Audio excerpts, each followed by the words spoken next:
अस्सलाम वालेकुम, welcome to my YouTube channel.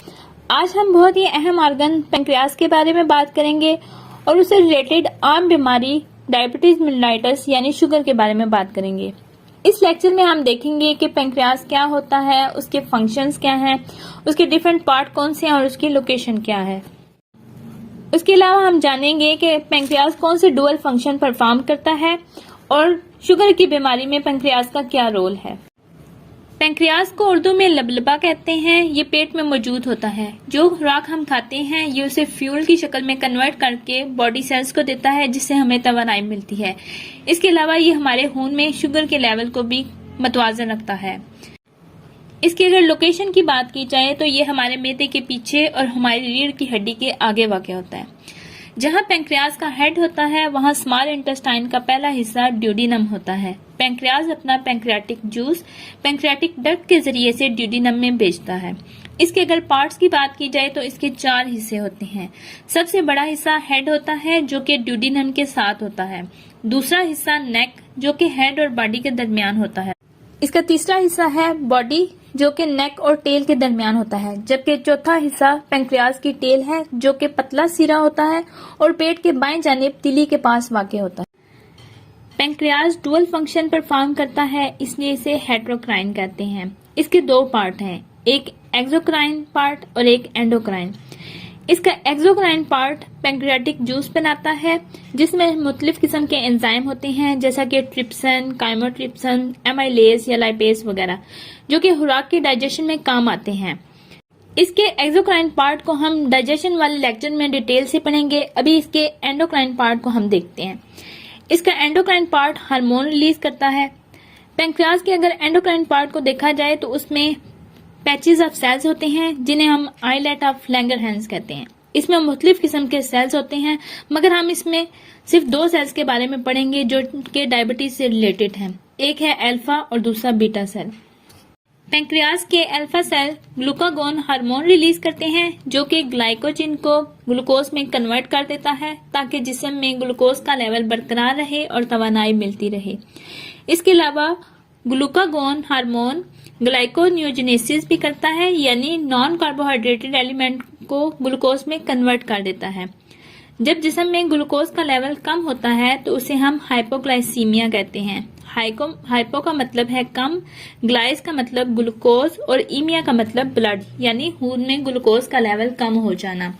अगर जिस्म में ग्लूकोज का लेवल कम होता है तो ये हार्मोन एक्टिव हो जाता है और जिगर में स्टोर ग्लाइकोजन को ग्लूकोज में कन्वर्ट करके तवानाई फराहम करता है।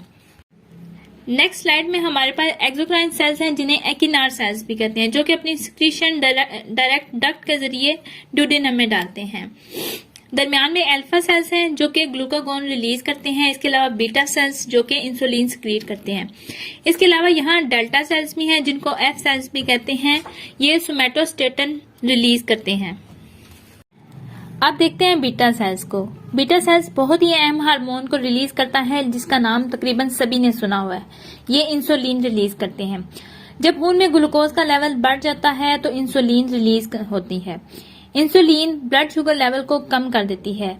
ये ग्लूकोज को कन्वर्ट करती है ग्लाइकोजन में और लीवर में स्टोर कर देती है। इसके अलावा अगर खून में ग्लूकोज का लेवल बढ़ जाए तो ये खून से ग्लूकोज को निकालकर सेल्स और मसल्स में भेज देती है। खून में ग्लूकोज के लेवल के बढ़ जाने को हाइपरग्लाइसीमिया कहते हैं। इसमें हाइपर का मतलब है ज्यादा, ग्लाइस का मतलब ग्लूकोज और ईमिया का मतलब खून, यानी खून में ग्लूकोज का बढ़ जाना। अल्फा और बीटा सेल्स दोनों एक दूसरे के एंटी काम करते हैं। इसके अलावा ये लिपिड्स और प्रोटीन की सिंथेसिस भी करते हैं। अब हम डायबिटीज मेलिटाइटिस के बारे में बात करते हैं। ये बहुत कॉमन डिजीज है। इस बीमारी में इंसुलिन की प्रोडक्शन या तो कम हो जाती है या बिल्कुल खत्म हो जाती है, या फिर इंसुलिन तो बनती है मगर उसकी सेंसिटिविटी कम हो जाती है। डायबिटीज 2 तरह की होती है। टाइप 1 डायबिटीज जिसे इंसुलिन डिपेंडेंट डायबिटीज भी कहते हैं। उसके अलावा टाइप 2 डायबिटीज जिसे नॉन इंसुलिन डिपेंडेंट डायबिटीज भी कहते हैं। टाइप 1 डायबिटीज शुगर की इस किस्म में हमारे जिस्म के जो एंटीबॉडीज हैं वो पेंक्रियास के बीटा सेल्स को डिस्ट्रॉय कर देते हैं, जिसकी वजह से इंसुलिन की प्रोडक्शन नहीं होती या कम होती है, जिससे खून में ग्लूकोज का लेवल बढ़ जाता है। ये किस्म ज्यादातर बच्चों में और जवानों में पाई जाती है। इसके लिए बाहर से जिस्म में इंसुलिन इंसर्ट की जाती है ताकि ग्लूकोज के लेवल को बरकरार रखा जाए। इसकी अगर अलामात को देखा जाए तो इसके मरीज को शदीद प्यास लगती है, उसका मुंह खुश्क होता है तो वो बार बार पानी पीता है। इसके अलावा उसको भूख भी बहुत ज्यादा लगती है, उसका मैदा डिस्टर्ब रहता है और कभी कभार वॉमिटिंग भी होती है। इसके अलावा पेशाब बहुत ज्यादा आता है, वजन में कमी होती है, थकावट, आंखों में धुंधलापन, कमजोरी वगैरह खास अलामात हैं। इसकी कॉम्प्लिकेशन से बचने के लिए हमें कुछ एहतियाती तदाबीर करनी चाहिए, जैसे ब्लड शुगर लेवल को कंट्रोल में रखना चाहिए, ब्लड प्रेशर और कोलेस्ट्रॉल को भी नॉर्मल रखा जाए, हेल्दी डाइट ली जाए, एक्सरसाइज और वॉक की जाए। अगर आप स्मोक करते हैं तो उससे बचा जाए। इसके अलावा अपना रूटीन वाइज चेकअप करवाया जाए और मेडिसिन का खास ख्याल रखा जाए। टाइप 2 डायबिटीज, इसमें पेंक्रियाज तो अपना काम करता है और उसके बीटा सेल्स भी डैमेज नहीं होते, मगर इंसुलिन के रिसेप्टर की सेंसिटिविटी बहुत कम होती है, जिसकी वजह से ग्लूकोज सेल्स तक नहीं पहुंच पाते और खून में ग्लूकोज का लेवल बढ़ता जाता है। इस तरह की डायबिटीज बड़े उम्र के लोगों में पाई जाती है जो 40 से अबव होते हैं, मगर बच्चे और जवान भी इसका शिकार हो सकते हैं, खासतौर पे उन लोगों में जिनमें मोटापा पाया जाता है। इसके अगर सिम्टम्स की बात की जाए तो इसमें बहुत ज्यादा प्यास पाई जाती है, पेशाब का बार बार आना, धुंधलापन, हाथ और पांव का सुन्न हो जाना या सुइयां चुभना, थकावट, जख्म जल्दी हील नहीं होते, शदीद भूख, वजन में कमी और जिस्म में किसी भी किस्म के इन्फेक्शन का बढ़ जाना।